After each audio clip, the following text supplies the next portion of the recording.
All right, so you know how we all mess up sometimes? Huh. Like hitting reply all when you really shouldn't have. Sure, yeah. Or accidentally Venmoing your friend enough to buy a small island In there. instead of like lunch money. Mm. We've all been there. Yep.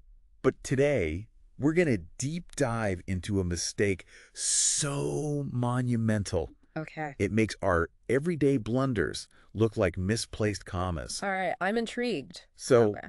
get this. Okay. We're talking about a Citigroup employee Uh-huh. who accidentally wired Oh, no. How much are we talking? $81 trillion. 81 trillion. 81 trillion. That's not a typo. No. Oh, That's a whole new level of oops. Wait. Wow. I mean, Did they slip and fall onto the keyboard? were they... Were they trying to buy the moon? Yeah. Were they trying to buy the moon? It's hard to even wrap your head around a number that big. It really is. You know, what's fascinating to me is Yeah. it's easy to get caught up in the sheer absurdity of it all. Oh, absolutely. And believe me, Yeah. It is absurd. it is. But the bank actually managed to reverse the transaction. Well, that's a relief. Can you imagine having to make that phone call? Oh, gosh. Hey, yeah, remember that 81 trillion I just sent? Uh-huh. Could I get that back? Yeah. No problem, right? Oh, it's mind-boggling. It really is. Yeah. Like trying to put toothpaste back in the tube Exactly. after you've already Yeah. squeezed out the entire thing. Yeah. But here's where things take an unexpected turn. Okay. This banking blunder, as colossal as it is, Yeah. can actually teach us something valuable Okay. Like what? about creativity, specifically in the world of poetry. Really? Okay, I'm listening. So the article we're looking at today Uh-huh. uses this financial fiasco as a metaphor. Okay. Imagine you're at a poetry slam. All right. The spotlight's on you, Mm-hmm.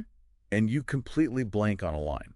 Oh, that's the worst. Most people would crumble under the pressure. Right. But what if Yeah. you could use that slip-up, that unexpected detour, to create something even more captivating? Oh, that's interesting. So like turning that forgotten line Exactly. into like a dramatic pause. Yes. A moment of suspense that leaves the audience on the edge of their seats. Uh-huh. So it's about taking a mistake and turning it into a stylistic choice. Precisely. I like that. And the article takes this concept a step further, Okay. highlighting the power of perspective shifts. Okay. And it delves into this fascinating poem about a heated argument Uh-huh. between two friends. Okay. But here's the twist. All right. The poem presents both sides of the story, Interesting. allowing you to step into the shoes of each character. So it's like getting a backstage pass to their inner thoughts and emotions. Exactly. Instead of just witnessing the fight from a distance, Yeah.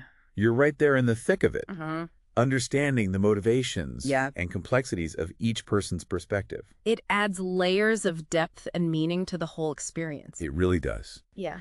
And this concept isn't limited to poetry. Right. Think about your own life. Okay. How often do conflicts arise simply because we're seeing things from a single, Mm-hmm. limited viewpoint? Yeah, I see that. Whether it's a disagreement with a colleague, Right. a misunderstanding with a loved one, Hmm. or even just a difference of opinion. Yeah. Shifting our perspective can be incredibly powerful. It's like that saying, walk a mile in someone else's shoes. Exactly. But in this case, we're not just walking. Right. We're inhabiting their thoughts, their Mhm. feelings, their entire worldview. Yeah. And that can completely change the way we approach the situation. Absolutely. It's not just about understanding others, though. What do you mean? Sometimes shifting perspective means looking inward, Okay. examining our own thoughts and biases.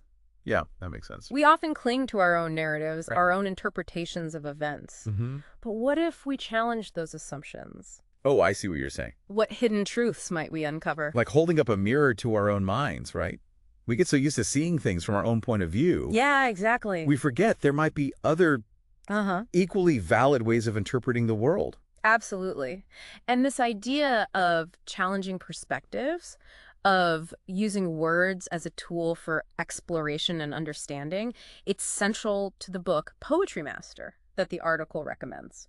Okay, now this sounds intriguing. Tell me more about this Poetry Master book. Well, the author encourages poets to think of their words as weapons. Weapons. Now, before you picture poets engaging in some kind of lyrical duel, Yeah, I was kind of imagining that. let me explain. Okay. It's not about being aggressive or using language to harm others. Right. It's about recognizing the power of words Okay. and wielding that power with precision and intention. So it's more about mastering your craft, Yes. honing your skills, Exactly. using language to create a specific impact, Yeah. just like that bank's trying to claw back $81 trillion. Precisely. It's about taking control of your narrative, captivating your audience, Okay. and leaving a lasting impression. So like a skilled orator.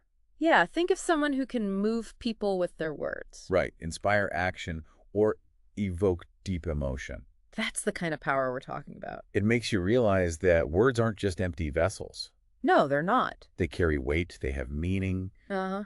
they can be used to shape perceptions and influence outcomes. Absolutely. It's a bit daunting when you think about it. It is, but it's also incredibly empowering. Yeah, I can see that. The more we understand the power of language, the more effectively we can use it. Right. Whether we're writing poetry, giving a presentation, or even just having a conversation.